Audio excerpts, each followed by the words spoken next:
ఖాజాగూడ భూ వివాదం కేసులో మాజీ ఐఏఎస్ ఆర్పీ సింగ్ కు నోటీసులు ఇచ్చారు సిసిఎస్ పోలీసులు.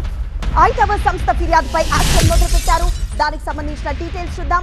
మాజీ ఐఏఎస్ ఆర్పీ సింగ్ కు సిసిఎస్ పోలీసులు నోటీసులు ఇచ్చారు. నిన్న ఆర్పీ సింగ్ ను సుదీర్ఘంగా విచారించారు పోలీసులు. ఎల్లుండి మరోసారి విచారణకు రావాలన్నారు సిసిఎస్ పోలీసులు. ఖాజాగూడ భూ వివాదంలో ఆర్పీ సింగ్ పై కేసు నమోదైంది. 10 ఎకరాల్లో కమర్షియల్ కాంప్లెక్స్ నిర్మాణానికి ఐటవర్ సంస్థతో ఒప్పందం కుదుర్చుకున్నారు. లీగల్ లిటిగేషన్లు దాచిపెట్టి మోసం చేశారంటున్నారు ఐటవర్స్ ప్రతినిధులు.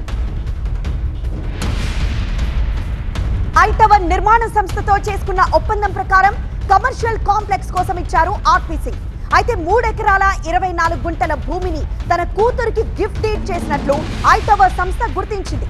కూతురు చనిపోవడంతో ఆమె భర్తకు తెలియకుండా ఈ గిఫ్ట్ డీడ్ ను ఆర్పీ సింగ్ క్యాన్సిల్ చేసినట్లు తెలిపింది. బ్యాంక్ లోన్స్ కోసం వెళ్లినప్పుడు ఈ విషయం బయటపడింది. దాంతో ఆర్పీ సింగ్ పై పోలీసులకు ఫిర్యాదు చేసింది ఐటవర్ సంస్థ.